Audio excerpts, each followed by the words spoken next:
ಸಿಂಧನೂರಲ್ಲಿ ಬೀದಿ ನಾಯಿಗಳ ಹಾವಳಿ ಆತಂಕದಲ್ಲಿ ಜನತೆ. ಹೌದು, ಸಿಂಧನೂರು ನಗರದಲ್ಲಿ ಬೀದಿ ನಾಯಿಗಳ ಹಾವಳಿ ವಿಪರೀತವಾಗಿದ್ದು ಎಲ್ಲೆಂದರಲ್ಲಿ ರಾಜಾರೋಷವಾಗಿ ಓಡಾಡುತ್ತಿರುವ ಬೀದಿ ನಾಯಿಗಳ ಕಾಟದಿಂದ ತಪ್ಪಿಸಿಕೊಳ್ಳಲು ಸಾರ್ವಜನಿಕರು ಹರಸಾಹಸ ಪಡುತ್ತಿರುವ ಪರಿಸ್ಥಿತಿ ಸಿಂಧನೂರಿನಲ್ಲಿ ನಿರ್ಮಾಣವಾಗಿದೆ. ನಗರಸಭೆ ಅಧಿಕಾರಿಗಳು ಮಾತ್ರ ಏನು ಗೊತ್ತಿಲ್ಲದವರಂತೆ ಕಣ್ಮುಚ್ಚಿ ಕುಳಿತಿದ್ದಾರೆಂದು ಸಾರ್ವಜನಿಕರು ಆರೋಪಿಸುತ್ತಿದ್ದಾರೆ. ನಗರದ ಪ್ರಮುಖ ರಸ್ತೆಗಳಲ್ಲಿ ಬೆಳಗ್ಗೆ ಶಾಲೆಗೆ ಹೋಗುವಾಗ ಮತ್ತು ಸಂಜೆಗೆ ಬರುವ ಸಮಯದಲ್ಲಿ ಶಾಲಾ ಮಕ್ಕಳು ಆತಂಕದಿಂದ ಓಡಾಡುವಂತಾಗಿದೆ. ನಗರಸಭೆ ಆರೋಗ್ಯ ನಿರೀಕ್ಷಕರು ಕೇವಲ ನಗರದ ಸ್ವಚ್ಛತೆ ಜೊತೆಗೆ ನಗರದಲ್ಲಿ ನಿತ್ಯ ಹೆಗ್ಗಿಲ್ಲದೆ ಓಡಾಡುತ್ತಿರುವ ಬೀಡಾಡಿ ಹಸುಗಳು ಹಾಗೂ ಬೀದಿ ನಾಯಿಗಳ ಹಾವಳಿ ತಡೆಯುವಲ್ಲಿ ವಿಫಲರಾಗುತ್ತಿರುವುದು ಸಾರ್ವಜನಿಕ ವಲಯದಲ್ಲಿ ಅಸಮಾಧಾನ ವ್ಯಕ್ತವಾಗುತ್ತಿದೆ. ಗೀತಾ ಕೆಫೆ ಮುಂದಿರುವ ಜನರಲ್ ಸ್ಟೋರ್ಗೆ ಬಂದಿದ್ದ ತಾಯಿ ಮಗನನ್ನ ನಾಯಿ ದಾಳಿ ಮಾಡಿರುವ ವಿಡಿಯೋ ಎಲ್ಲೆಡೆ ವೈರಲ್ ಆಗಿದೆ.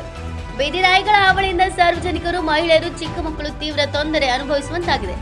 ನಗರದಲ್ಲಿ ಹಿಂಡಾಗಿ ತಿರುಗಾಡುತ್ತಿರುವ ನಾಯಿಗಳು ಹೆಚ್ಚಾಗಿ ಕಂಡು ಬರ್ತಾ ಇವೆ. ನಗರಸಭೆ ಪೌರಾಯುಕ್ತರು ಹಾಗೂ ತಾಲೂಕಾಡಳಿತ ಕ್ರಮ ತೆಗೆದುಕೊಳ್ಳಬೇಕಿದೆ. ಸದ್ಯ ಬೀದಿ ನಾಯಿಗಳನ್ನು ಹಿಡಿದು ಸ್ಥಳಾಂತರ ಮಾಡಿದರೆ ಮಾತ್ರ ಇದಕ್ಕೆ ಪರಿಹಾರ ಸಿಗಲಿದೆ. ಯಾಂಕಂ ನಾಯಕ್, ಬುತ್ತಲ್ದಿನ್ನಿ, NKST4 ಸಿಂಧನೂರು.